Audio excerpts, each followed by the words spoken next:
There are more special children around than is commonly believed.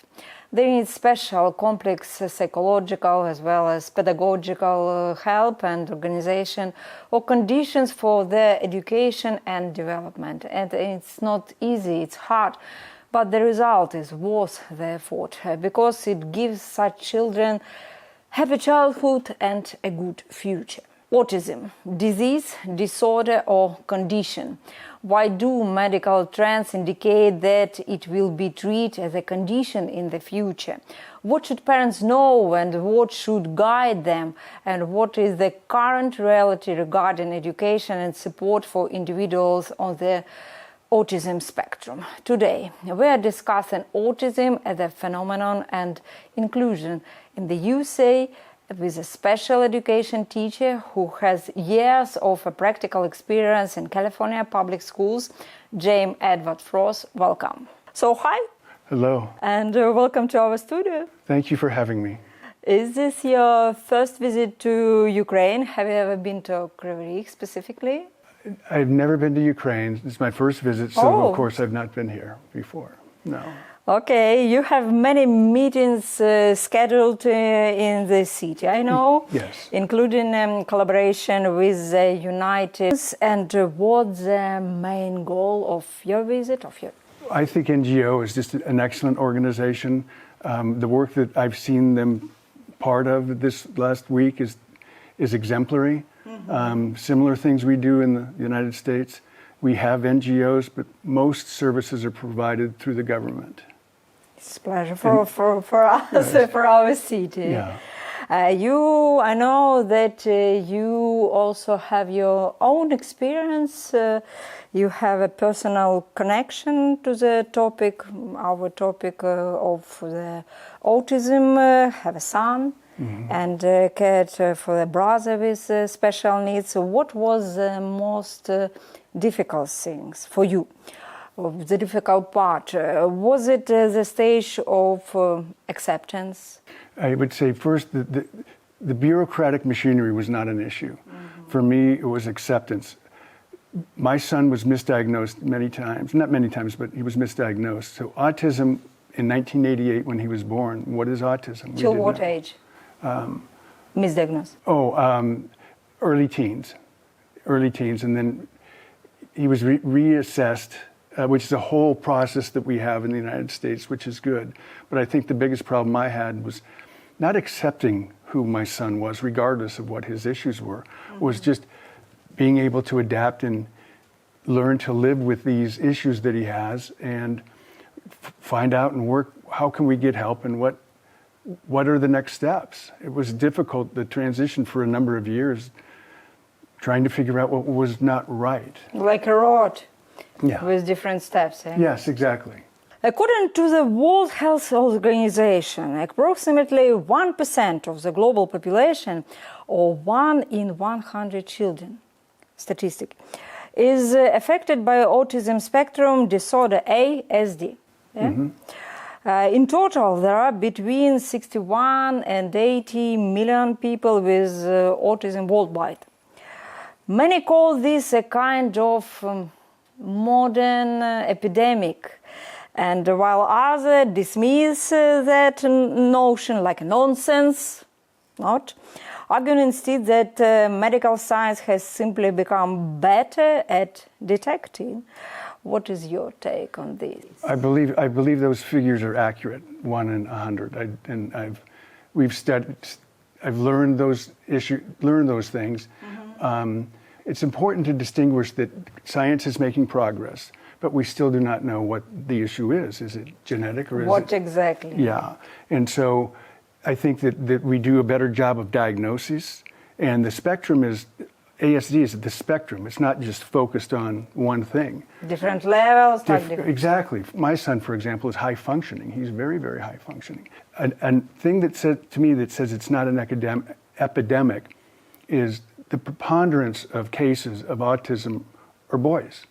And I don't know the ratio, but there's more autism in young boys than there is young girls. To me, there's got to be a difference for that, and it's not just why aren't girls being diagnosed as quickly as boys? Mm-hmm. for future maybe. Yes. Your background includes visits to over 40 countries. Yes. Where you worked with vulnerable populations and shared your knowledge, your experience. What are the what are the differences between Ukrainian and American or European, maybe not Ukrainian exactly, approaches to treatment, education, and adaptation to adult life? I think what I've seen in Kyiv earlier and then this week here is you're doing many of the same things we're doing in America. The biggest difference to me is the resources available to assist people with disabilities or autism. Greatly, even at this level, there are more resources in America. It has been established through government legislation and federal law that the rights of all people with disabilities are... More possibilities, yes? Yeah, all disabilities, let alone autism. And they're protected by law and to receive the same rights as a person without a disability. Specifically, the level of support for a child from the time they're diagnosed with autism is much greater in the United States than it is here. A lot of NGOs are responsible here for services that are provided by the government in the USA. And especially after high school or grade 12, there are many, many programs that assist helping young adults transition to adulthood and receiving the same kind of benefits and things that help them try to become independent with their living and what they do in life. So that's the biggest difference I've seen. I don't know Europe that well, but in America, it is laid out from the time you're diagnosed with anything or a disability is realized. There are numerous treatment programs and help programs that assist what you. I can see in TikTok, in Instagram, different reels with mothers and their sons, mostly. They are always in the parks, and it's like a normal. In America, it's the same way. My experience is that, let me also add that I am a retired special education teacher. So I taught in classrooms with autistic kids for many years. And my experience is that typically both parents are very involved with the child's welfare and benefit. In America, many families, both parents work. So the child is left to some type of daycare or in America, if you have autism, or if you have disabilities, there are programs that you can go to that even if both parents work, the child is taken care of. As far as I know, in the context of evidence-based medicine, autism is defined as a disorder rather than a disease. Is that correct? Well, for now, yes. I believe that eventually when they realize causation for autism, for the disorder, and they provide genetic proof of something genetically that is causing this, then it might be considered a disease. I accept the fact that it's a disorder now. About myths. There are many myths and ongoing debates around this theme. The first and most widely discussed in the internet, maybe, is the idea that a problematic vaccination could cause autism. Do such discussions take place in the US Absolutely. now? And what is your opinion on your matter? I read a lot different scientists' books about it, but what's the nature of ASD and is it could be connected with problematic vaccination? The thought that vaccinations are a root cause is absolutely widely held in America. My opinion is I think people are predisposed to certain things that are activated by environmental efforts or situations. An example I will give, I know of people that lived to the age of 80, and during that time they smoked 2 packs of cigarettes a day. They didn't die from that. Science tells us that smoking causes cancer, okay? So maybe there's something in a person that predisposes them to cancer if they smoke. I think the same thing can be held for autism, that a predisposition is activated by something. Could it be vaccinations? Could it be cancerous materials? Could it be something else other than just they're predisposed, and it's when they're exposed to certain things, then. But is it the question for scientists now? It should Connection. be. Oh yes, absolutely. And I think that we're learning more. We have to remember that Autism America, one of the large groups in America, didn't start until 2005. And so what have we known? What have we gained? There's so many things and issues health-wise in America that need people's attention. Autism is just one of them. But I think that there will be, they will identify a root cause for autism, and I think that lies genetically. It's predisposed by the environment. Children with special needs and parenting. Can parents become effective caregivers for such children without specific training, maybe? And is it possible to raise these children just like any other child? Well, I think you have to realize that they are just like any other child. They're just a little bit different. And parents can, the schools provide an excellent opportunity for parents to learn. Depends on, yeah? Yeah. But there's no special skills that parents need other than how to be a loving parent. And then there are resources, support groups. There are things that parents can take advantage of to help their child. Some can be very, very difficult. Others not so difficult.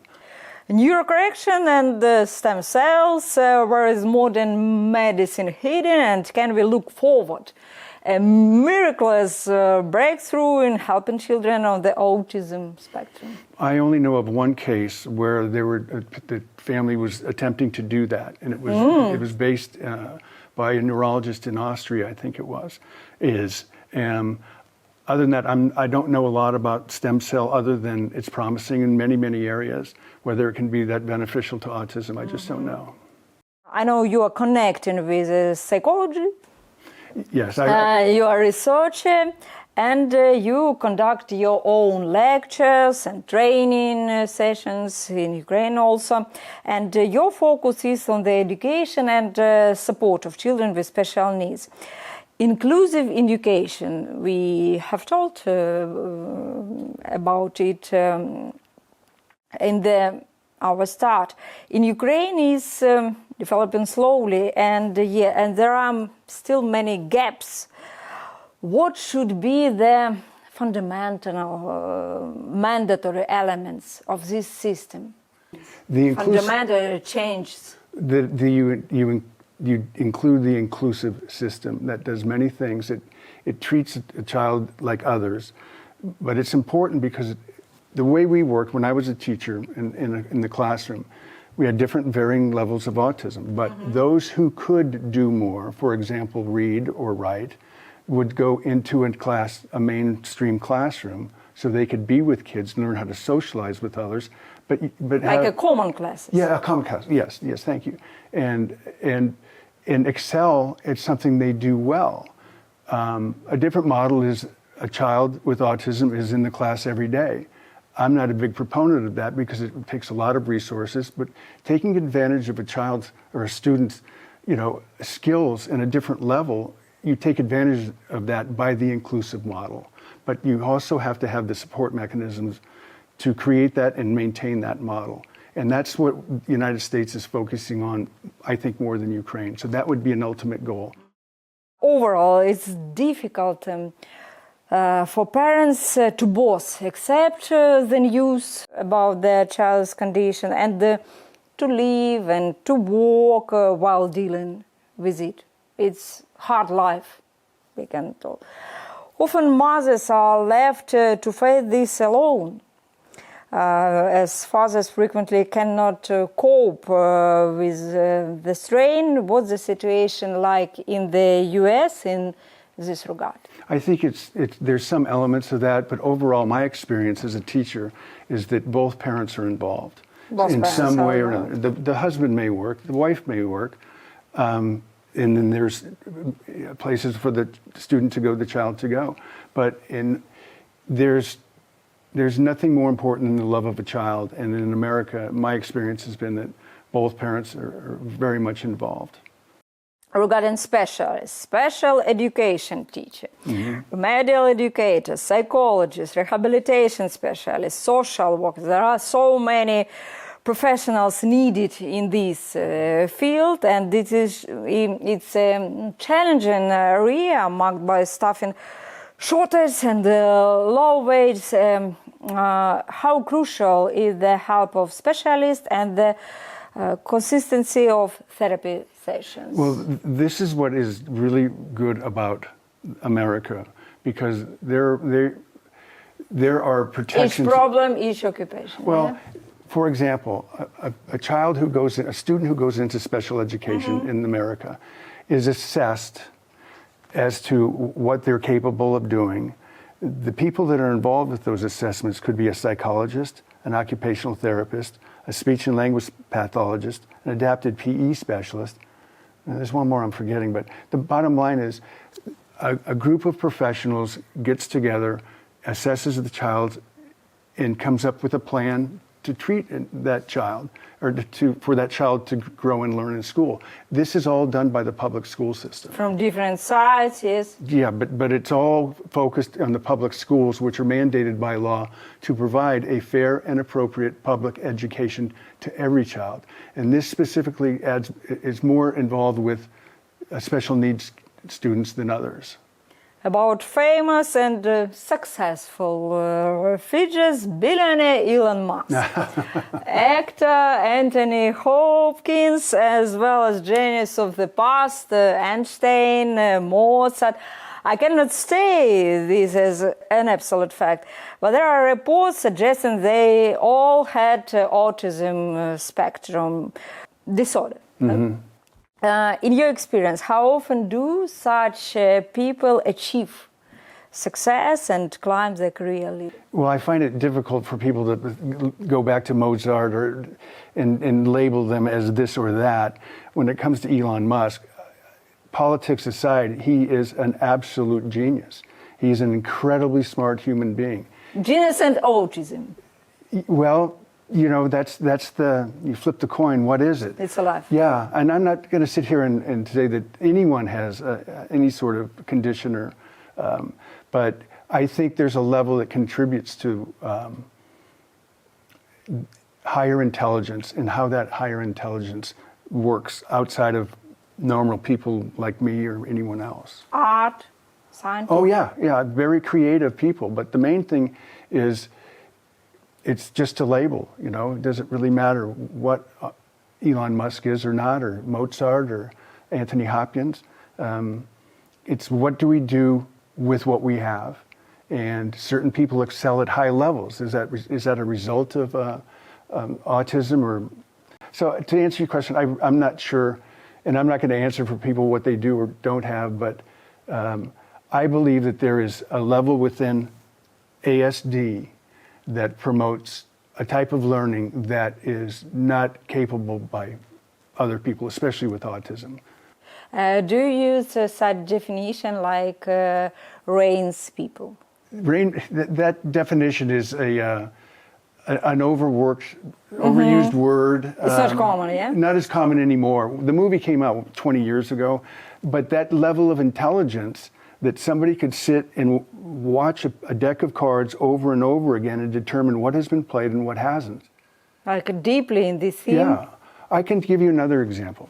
I had a student, well, it was my colleague's student that was highly autistic and had trouble washing his own face. We would put problems on the board, like 10,254 minus 7,653, problems like that. We'd write 10 problems like that. And boom, boom, boom, boom, in his head. It's the most like a miracle. Yeah, it's the most extraordinary thing I've ever seen in my life, and you wouldn't believe it unless you saw it. But this particular student had trouble taking care of himself. It's really, basic type of yeah, life skills. But something in that mind of his, those problems were like adding 2 and 2 to him. It was like nothing I've ever seen in my life. So, who knows? Who knows? This is a question relevant to parents of neurotypical children as well. Should you accept, you told about the theme, accept the child as an individual, yeah, with all their quirks and desires, or try to mold them to fit your own preferences or social expectations. Children on the autism spectrum have so many unique behavior traits, habits, rituals. Everyone is different, and everyone is not treated differently, but there's just not one thing you can do to make one child be like the other one. Yeah. Yeah, and it's some people think you can. Some people are in denial. There's nothing wrong with my student.